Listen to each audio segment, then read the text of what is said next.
You're listening to the Coloring Book Creator Podcast, episode 60. And in this episode, I'm going to be sharing 10 things you can do immediately to release your fear and move forward with clarity and confidence if you're worried that the book you're creating won't sell. Stay tuned. Recently, I did a poll inside of my Coloring Book Creator Club Facebook group where I asked my participants were experiencing challenges or concern or worry over whether or not the project that they are creating will sell. I had an intuitive feeling to even add that as a polling choice to begin with, because I know, having worked with dozens of authors now and helping them create dozens of books, that is a concern that does come up, and it's understandably so. It didn't surprise me that that was one of the highest rating issues.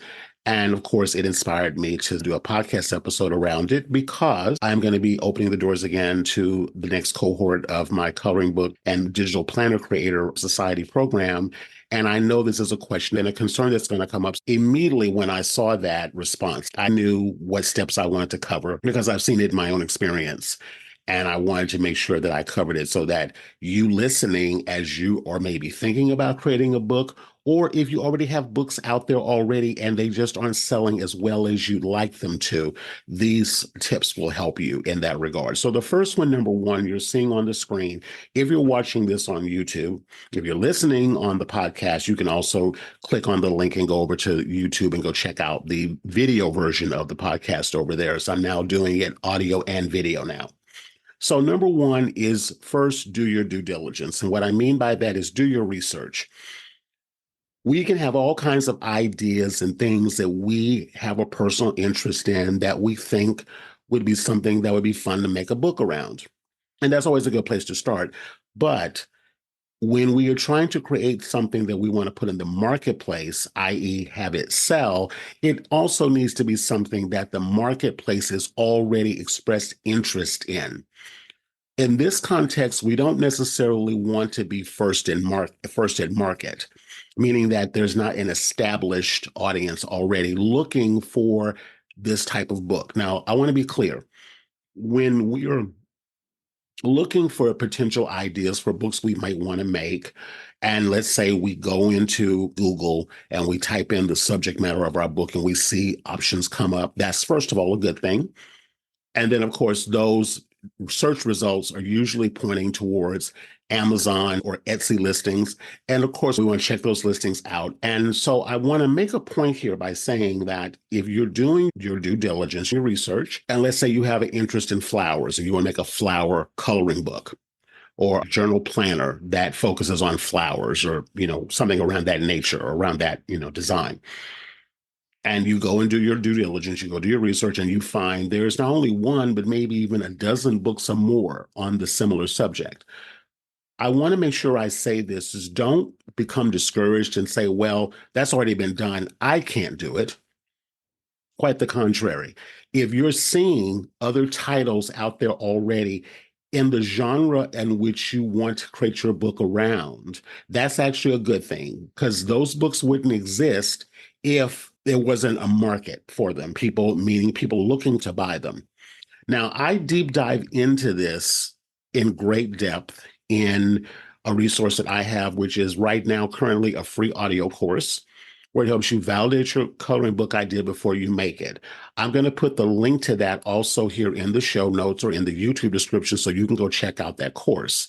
It's completely free, but it walks you through the steps to validate the idea, meaning you want to do your due diligence. You want to see if there are other books in the marketplace already out there. You want to see the reviews that the book is getting. You want to look at the design of the book. You want to see what the title of the book is. You want to see who is it geared towards. Is it geared towards a certain demographic? Because one, not every book is for everybody.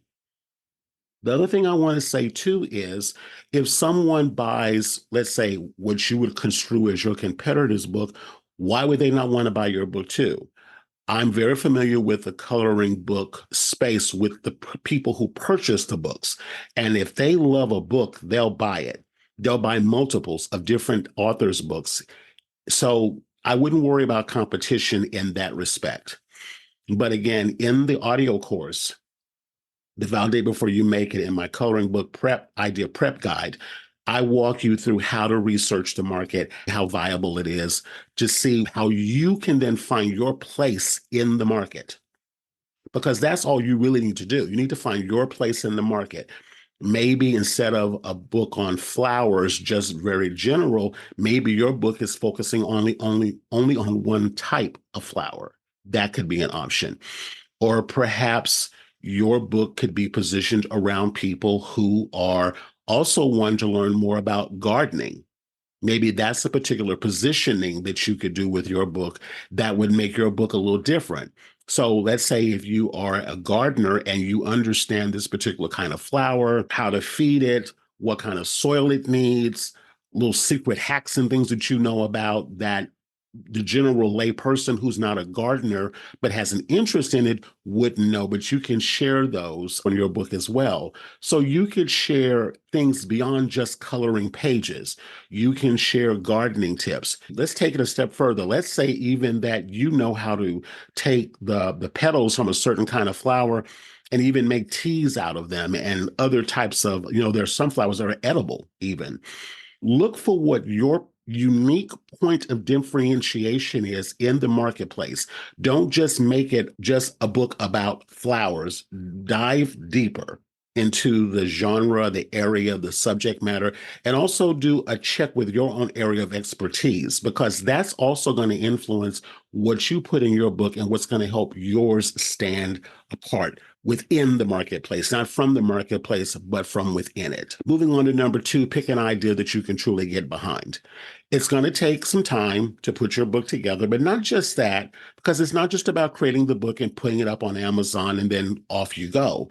It's also about getting out there with the book. It's about talking about the book. It's about connecting with people and communities and places where you can get the book in front of the people that would potentially be a great fit for your book. And so you're going to need to really want to pick a topic that you can really do a deep dive on, that you can really understand and study the market and find out where you can turn your book from just a book, but into an experience. It's actually something I'm doing right now with a book that I'm working on, a book project I'm working on, which I'm actually calling a passion project. And I'll talk more about that in a moment. But I'm looking at all the different ways that I can talk about this book and connect with other people around the subject that my book covers and actually create even a unique experience that I don't really see happening out there in the marketplace with this particular genre of book that I'm doing. But again, in order for me to do all of the things I'm doing, because it's requiring a lot of extra energy to put this book together, not just in the physicality of the actual product, but all of the system that I'm building around the book, because that is what's going to help the book to sell. So I'm really truly behind the idea behind the book because I really want to see to it that it succeeds. And it's something that like I said, I'm passionate about it. It's not just this is a way to make a couple of bucks kind of idea. Okay. Number 3, adjust your mindset to either you're going to get the lesson or you're going to get the cash. Now, what I mean by that is our mindsets will impact how long it takes us to develop our products. It impacts what we decide to put in our products. It impacts who we're going to reach out to, if anyone, to help us spread the word about our products. And even as you are creating your book, you're going to run across roadblocks. You're going to have issues possibly with finding designs. You're going to have issues with possibly formatting the book. You're going to have issues with trying to get the book uploaded to, say, like Amazon, KDP, for an example, or whoever else you're using. You're going to have, because especially if it's your first time doing it, you're going to run into issues.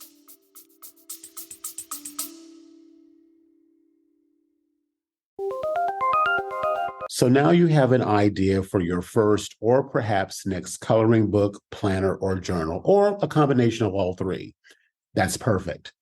But how do you design it? How do you publish it? And most importantly, how do you get the word out and promote it in a consistent way that doesn't feel tacky or uncomfortable, but something that actually lights you up and gets you excited to share your new creation with the world? Well, that's exactly what you're going to uncover inside my signature course, the Coloring Book Creator Mentor Program. Everything you need to go from idea to publish to sales. Inside the program, you'll get the foundational training, tools, templates, and monthly live coaching to create a standout in-demand coloring book, planner, or journal that you'll actually enjoy creating, promoting, and selling. And since you're a podcast listener, for a very limited time, you can get $50 off just by entering the word podcast 50 at checkout. That's podcast 50 at checkout. It's my way to say thank you for supporting the show, because you wouldn't be here if creating a book of your own wasn't on your wish list, and I'd be honored to help you make that dream a reality. You can get all of the details about what's included by visiting coloringbookcreatorcourse.com.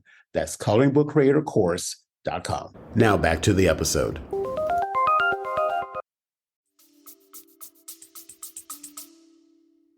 I don't know anyone yet that I've personally worked with to help them create a book that they've not run into issues. And your mindset is going to determine whether or not you keep moving forward or you stop dead in the water. So I say, if you have thought about this, or you've been working on a book project and maybe you've gotten stumped because life happens and things go on and you can't always be as diligent as you want to on your project because life is lifing, as some of the kids say. And so you might feel a little discouraged. Being able to adjust your mindset so that you can actually keep moving forward, even in the face of challenges, is going to determine how well you do moving forward.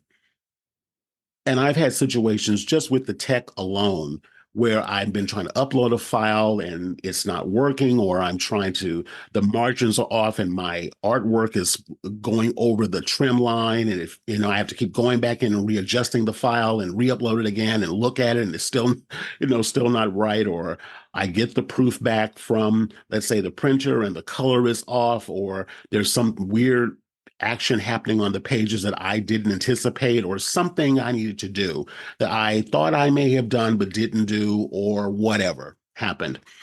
And so you can make the decision in that moment when you hit those roadblocks that you are going to stop and give up, or you're going to move forward. And if you move forward and push through the roadblocks, the challenges that come up for you, you're going to learn a valuable lesson as a result of that. You're going to learn, when you are creating future products, for an example, how to make sure that all of your artwork is within the margins. So you're going to understand that if you want the pages to have full bleed, you're going to have to blow up the screen, let's say in Canva, and really look to make sure that that artwork is completely bleeding off the page. That's what they mean by full bleed.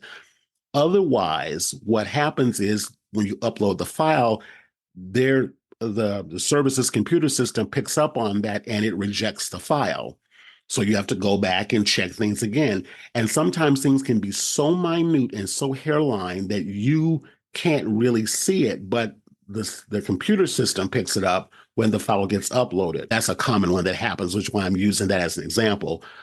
If you decide to give up because, let's say, you've uploaded the file 3 times to Amazon and it keeps getting rejected and you can't find out why, you're going to get through that challenge and you're going to learn something that you won't forget. So when you do future projects, you won't have that lesson to have to learn again. So that's why I say, by adjusting your mindset and moving through the challenges, you're going to get the lesson or the cash. And if you're consistent, you're going to get both. But you can't get that until you get the lesson so that you can course correct and do it the way it needs to be done so that you can get to the thing that you want, which is to sell more books. So that's number 3. Number 4, pre-sale as you create. This is something that I'm really going to start pushing a lot more and emphasizing a lot more with current and future community members of the society. I don't believe in waiting until the book is finished before you start to sell it.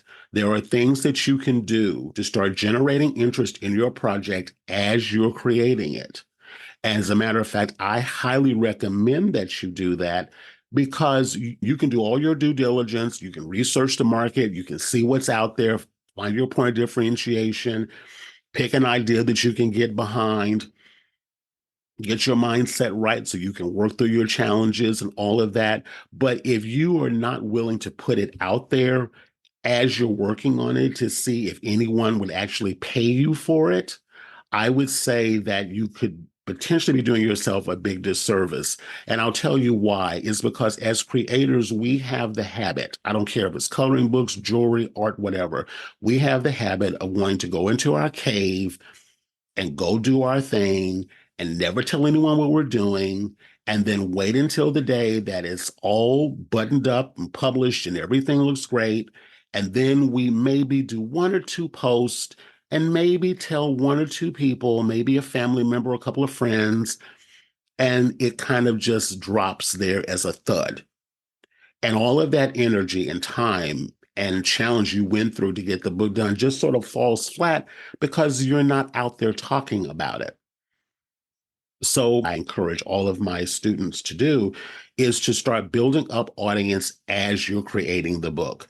That means having certain things in place, putting imagery out there that shows what the book is going to look like. Have some kind of a way to collect email address and contact information so that you can keep them abreast of your progress as you're creating the book.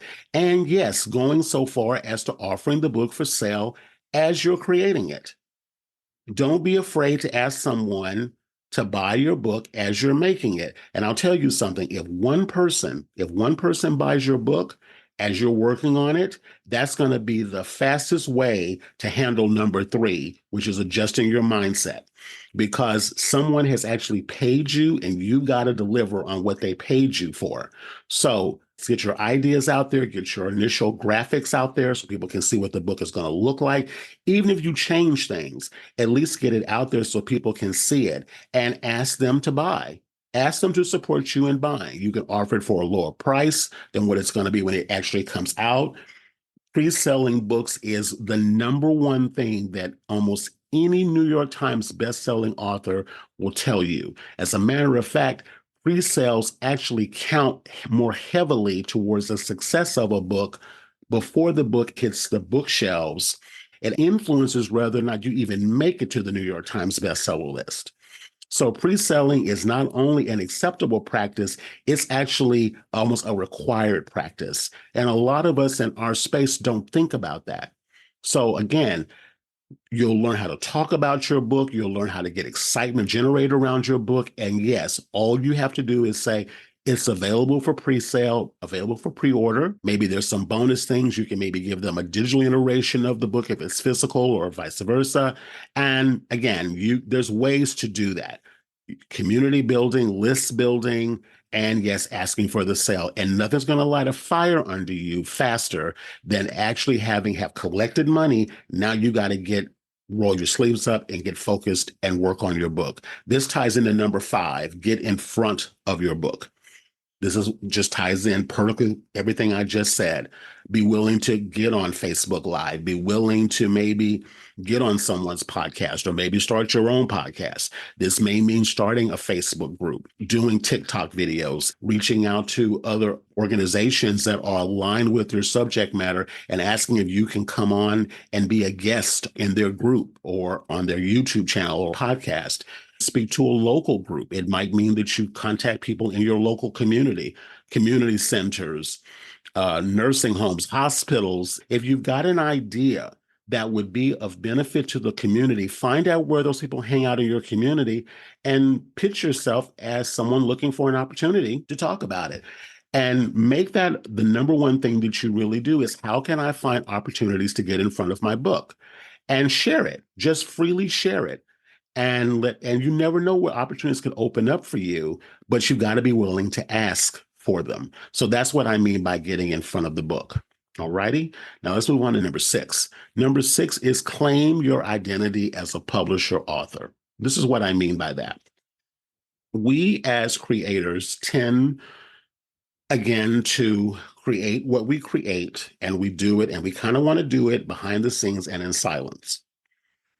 When you are a published author, no matter what kind of book you've done, that's an accomplishment that garners respect. Almost anyone respects someone when they introduce themselves as the author of whatever their book project is about.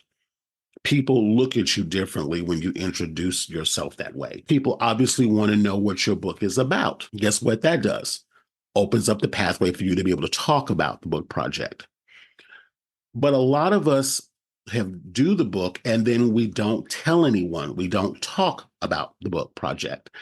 And it's a huge disservice. And a lot of the reason why we don't do it is because we don't, we think of it as something that we did, not something that is about who we are.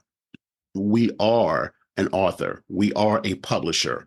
And while I know it can seem conceited or maybe self centered, or maybe it can feel a little off putting or unnerving to do that, but I'm telling you, more people than not will be very curious to want to know what your book is about, where can they get it, and of course, to be really bold in it, be willing to carry copies of your book with you. If your book isn't ready yet, carry postcards, carry bookmarks, carry anything that lets people see what your book is about.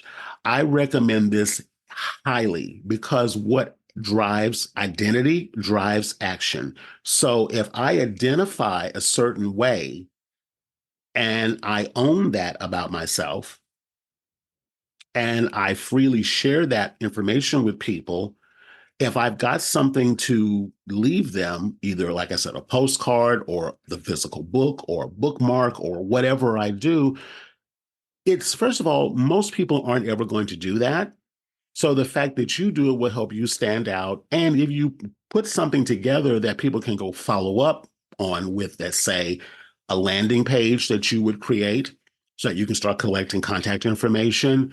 Maybe there can be like a little video there where you can be flipping through the pages of the book you're putting together. There's a lot of variety of things that you can do. And I talk about this in the society program that you can do to start showcasing what your book looks like. There's a resource that I've recently used where I can show my book on a web page and it sounds like the pages are being turned. It's called page flip. So I can demonstrate what the book is going to look like. It's a way to make it feel more real and more tangible. And again, you can whatever state the manuscript is in, of course, obviously you want to have enough that you give yourself a good show, but you can use a resource like Hazing, for an example, and create a page flip video and then put a link to that inside on your printed materials or what have you, and people can go check that out. It makes it more real and tangible for you. But you cannot do any of those things if you don't identify as someone who would do those things. So I recommend very early in the process is identify as a publisher author or the author of the forthcoming book, and then fill out the name, fill it in with the name of your book, the title of your book, and see if that doesn't garner attention and, again, early adopters and possibly your first pre-sale orders. Okay. Number 7, think outside the box. This is where you can really have a lot of fun if you work on your mindset.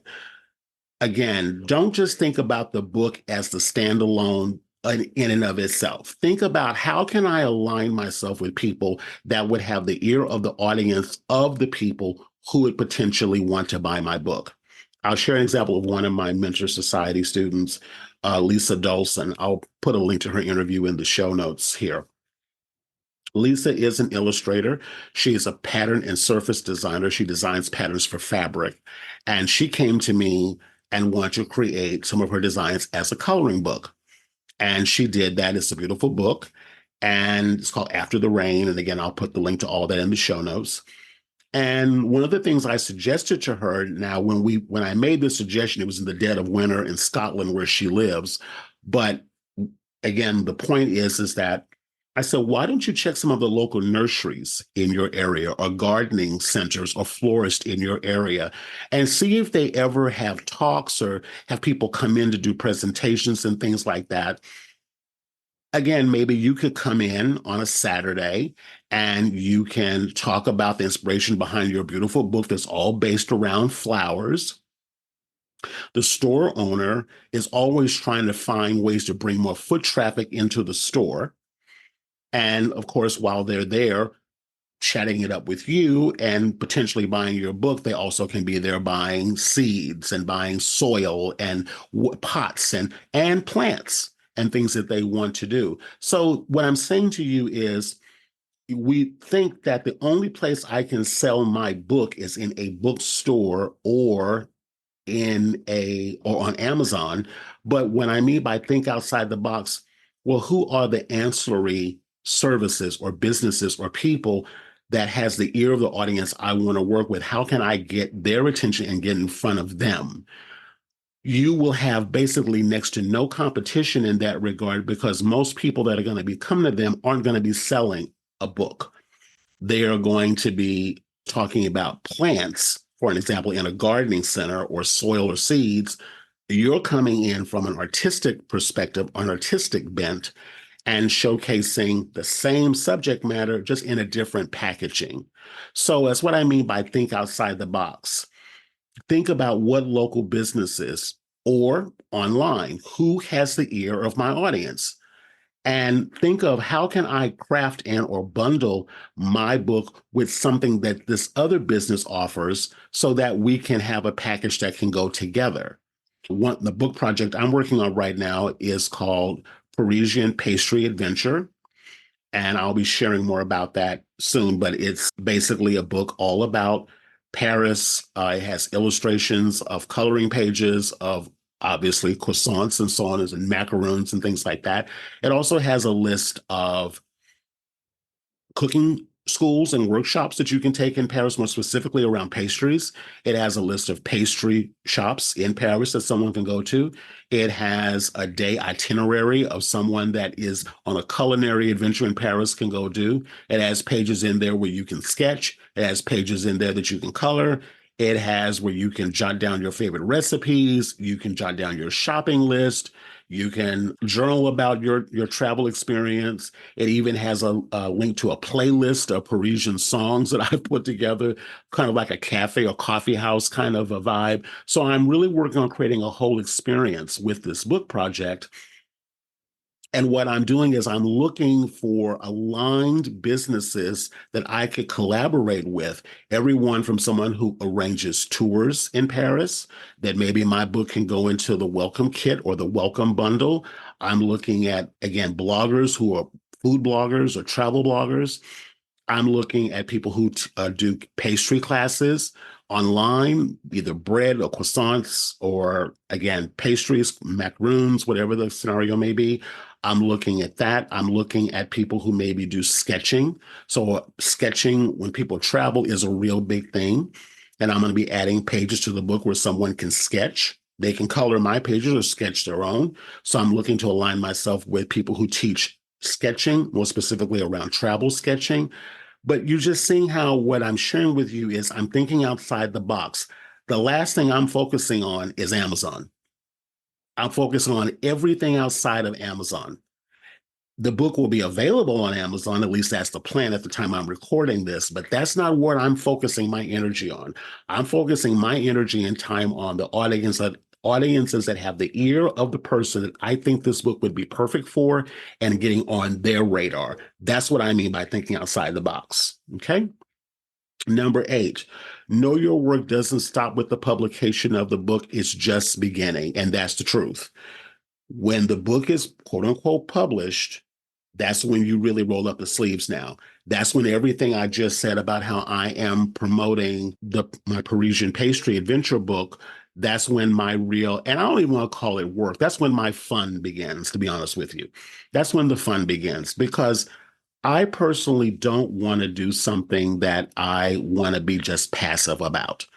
I want something that I can really get behind and get excited by and want to talk about and want to look for opportunities everywhere I can to then let people know about my book project. Like I listen to, as I'm creating this book, I'm listening to the music that I'm recommending in the Spotify playlist.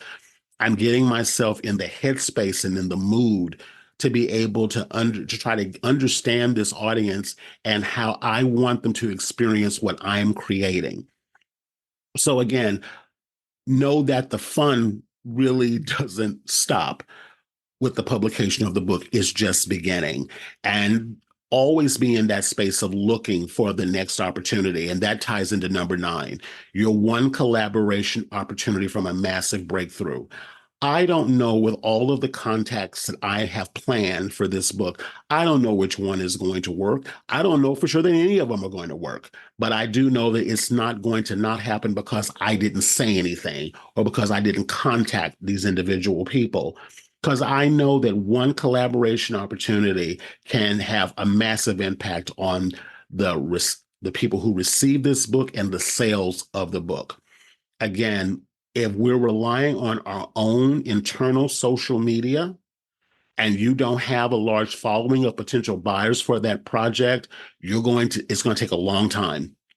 It's going to take a while before people start knowing about the book. You've got to call out almost like a dog whistle to the people who would be the right fit audience for your book project. You have to call them, have them self-identify, and come into your ecosystem, come into your world. Now, one of the ways that I have done that in the past is Facebook ads. I've used ads pretty much on every project I've done. But ads, if you don't know it, it can get tricky. You know, you're investing money that you don't know if you have going to get the return on investment on. But being able to reach out to individuals who already have the ear of the audience that you want to get in front of, they could introduce you because that comes across like an endorsement. And that endorsement, obviously, if you're real and you got a real good product, that endorsement carries massive weight. So if someone, let's say a blogger or podcaster or a YouTuber were to interview you and endorse you in what you're working on, that could lead to all sorts of opportunities in regards to growing your email list, pre-sales, the whole 9 yards. It's worth the effort to consistently reach out for collaboration opportunities because, again, you don't need a million of them. You just need a few of them, and the right ones could completely open the door for you and turn everything on like a faucet that you can't even turn off. But you've got to be willing to reach out to people and ask for the opportunity. And not just to come on to pitch your book, but to see how you can be of service to them with what you have created. The book will sell itself if you come across as being real, authentic, and genuinely interested in providing support, information, resources, inspiration, what have you, to their audience. I say the key to good collaboration opportunities is to make the person you're collaborating with, make them look good to their people. If you make them look good, meaning you're respectful, you show up, you do what you say you're going to do, you deliver on a good product, that's going to make that person that puts you in front of their people actually then say, this is someone that I highly recommend and endorse. And what other people say about us actually a lot of times carries more weight than what we say about ourselves.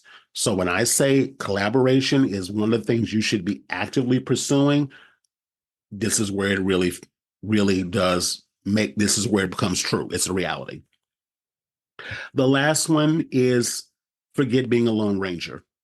Again, we tend to want to isolate, not talk about our projects, not tell people about our projects, wait until they're released. Then even then, it's like a whisper, I did a book. And we don't talk about it anymore. We don't share it. We don't talk about it. We don't let anyone know about it. We just hope that someone finds it and maybe goes and buys it. And I'm not saying that that's not possible, but I'm saying it's going to take us to prime the pump as the author creator. Going back to number 6, identity, claiming that identity. So as I wrap this up, one of the ways to move past the Lone Ranger mentality is to get yourself in a supportive environment where you will get just that support, not just from me, but for other author creators very similar to you that all understand the path that you're walking. One of the things that I have prided myself in with the Coloring Bookpreneur program and now digital planner program that I have is that we meet weekly. We meet 3 times a month. Actually, it's now moved up. It's more times now, but we meet consistently every Tuesday. And it's, what are you working on? Where are you stuck? What are your wins? What are your challenges? How can we move through them? And I have seen such magic happen within that group because people come excited for one another, enthusiastic for each other's progress, supporting each other, cheering each other on, coming in with ideas, connections, resources. In our space, there is not a lot of, in this genre of book, there's not a whole lot of support spaces. And that's one of the things I pride myself in, is providing that consistent support so that you don't feel alone with it. Or when the ideas just aren't flowing, you can come to the calls and ask me questions, and I'll give you on the spot coaching. A lot of times things just spontaneously come to me when I'm actually on a call with you. So if you're listening to this and you want to be in an environment where you can get that support and encouragement and actually get a roadmap and a plan on how to do everything I've said in this podcast episode, do check out my Validate Before You Make It audio course. I have a link to that in the show notes. So you can sign up for that. That gets you on my email list. And also, there's going to be a link to my Coloring Book Creator Club Facebook group, and you can also join that group. And we can get a chance to connect and know each other. I would love to welcome you into the program.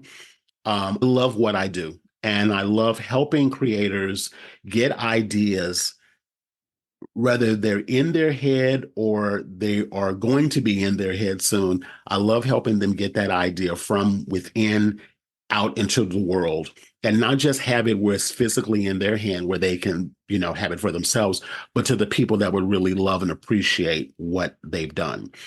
So again, I'm really excited about the new directions I'm going with the program. I've now created an AI tool that I use to help me develop this new Parisian pastry adventure book that I'm working on right now. I'll be doing some trainings around that soon. And then how I use my Validate Before You Make It audio course. And of course, how it segues into my Coloring Book Creator and Planner Society membership program, where you get to work with me. And a small but growing group of what I call creatorpreneurs, and helping you get your idea not only done, but out in the world with the support that you need to encourage yourself to keep going.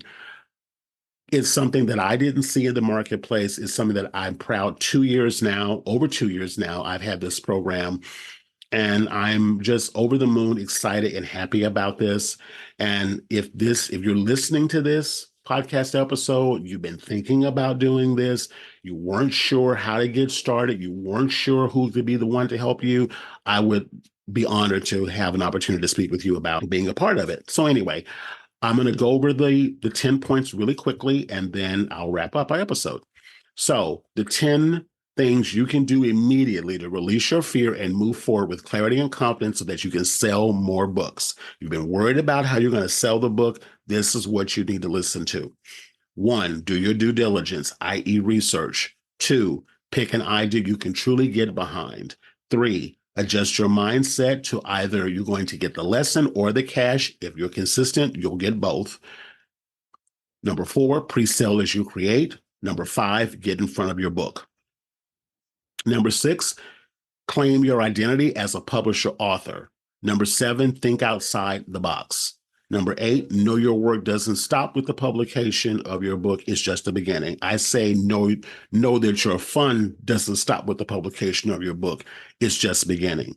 Number 9, your one collaboration opportunity from a massive breakthrough. And number 10, forget being a lone ranger. All righty.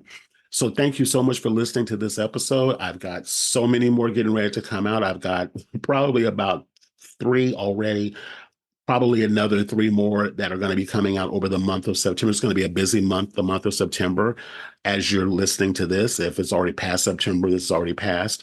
If you're serious about moving forward, there's still time to get your book done and ready before the holidays. So if this is something that speaks to you, I highly recommend you get in contact with me. I'll have my contact information also inside of the show notes as well. Reach out to me, and I would love to welcome you into the course and help you to get your book idea out of your head and into your hands. All righty. Thank you so much for listening, and take care.